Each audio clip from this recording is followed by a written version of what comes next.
Bapak, Ibu, Saudara-saudariku yang dikasihi oleh Tuhan, salam sejahtera untuk kita semua.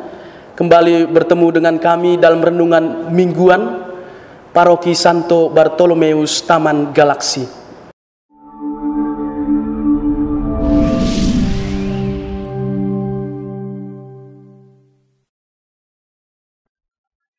Bapak, Ibu, Saudara-saudariku yang dikasihi oleh Tuhan, hari ini kita merayakan hari raya tubuh dan darah Yesus Kristus. Hari ini Tuhan Yesus bersabda kepada kita, "Akulah roti hidup yang turun dari surga. Barang siapa makan tubuh dan darahku, ia akan memiliki hidup yang kekal." Saudara-saudariku yang terkasih, di dalam kehidupan sehari-hari, kita tahu manusia itu tidak akan dapat bertahan hidup tanpa makanan. Demikianlah hidup kita orang-orang Kristen. Kita tidak akan memiliki hidup yang sejati tanpa memakan tubuh dan minum darah Yesus Kristus. Saudara-saudariku yang terkasih, kita tahu juga di dalam kehidupan sehari-hari bahwa makanan yang kita makan itu sungguh-sungguh memengaruhi pertumbuhan jasmani seseorang. Sangatlah berbeda antara orang yang terbiasa memakan makanan yang bergizi dengan orang yang terbiasa memakan makanan yang kurang bergizi. Mungkin secara fisik dan jasmani tubuhnya tampak secara lebih sehat dan lebih baik dibandingkan mereka yang kekurangan gizi. Saudara-saudariku, kita tahu juga di dalam kehidupan sehari-hari, orang yang banyak makan makanan yang enak tidak selalu membawa kesehatan, memberikan kesehatan kepada orang itu kalau tidak dibarengi dengan bekerja fisik dan olahraga. Orang yang tidak berolahraga, tidak memiliki pola hidup yang sehat tetapi makan makanan yang banyak dan enak-enak bisa menimbulkan penyakit seperti kolesterol, gula, dan lain-lain.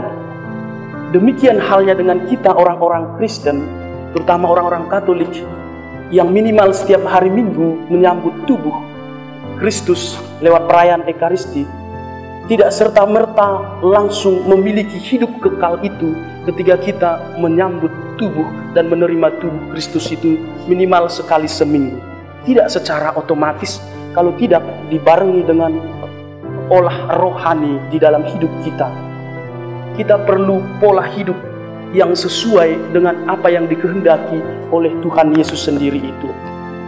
Dengan makan dan menerima minum tubuh darah Yesus Kristus di dalam perayaan Ekaristi, kita diajak untuk semakin bersatu di dalam Kristus dan Kristus tinggal di dalam kita.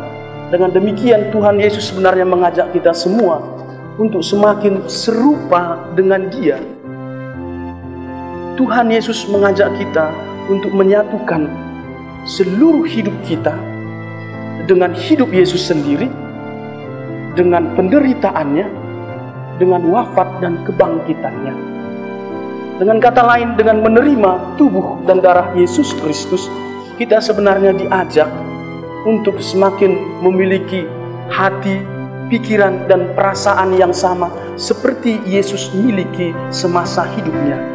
Dan kita tahu seluruh hidup Yesus itu adalah bukti cinta kasih Allah terhadap dunia.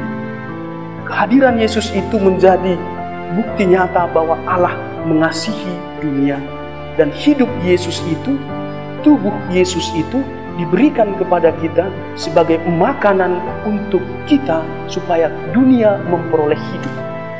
Maka saudara-saudariku yang terkasih, pertanyaannya adalah, apakah kita yang minimal sekali seminggu sudah menerima tubuh Yesus Kristus lewat perayaan Ekaristi sungguh-sungguh semakin serupa, sungguh-sungguh semakin mirip dengan Yesus Kristus yang membawa kabar sukacita, yang membawa sukacita cinta kasih Allah di tengah-tengah kehidupan kita sehari-hari. Sehingga apa yang membedakan kita dengan mereka yang tidak menerima komuni kudus, yang tidak menerima tubuh Yesus Kristus? Atau apakah sama saja? Atau malah lebih buruk daripada mereka yang tidak menerima tubuh Yesus Kristus. Ini adalah tantangan bagi kita semua, saudara-saudariku yang terkasih, bagaimana kita yang menerima tubuh dan darah Yesus Kristus diajak untuk semakin serupa dengan Yesus Kristus. Maka saudara-saudariku yang terkasih, semoga lewat perayaan Hari Raya Tubuh dan Darah Yesus Kristus ini, kita semakin diajak untuk menyadari panggilan hidup kita, bahwa untuk menjadi seorang Kristiani itu adalah kita diajak untuk semakin serupa dengan Dia yang telah menyerahkan nyawanya untuk hidup dunia. Semoga kita sanggup. Selamat Hari Raya. Tuhan memberkati.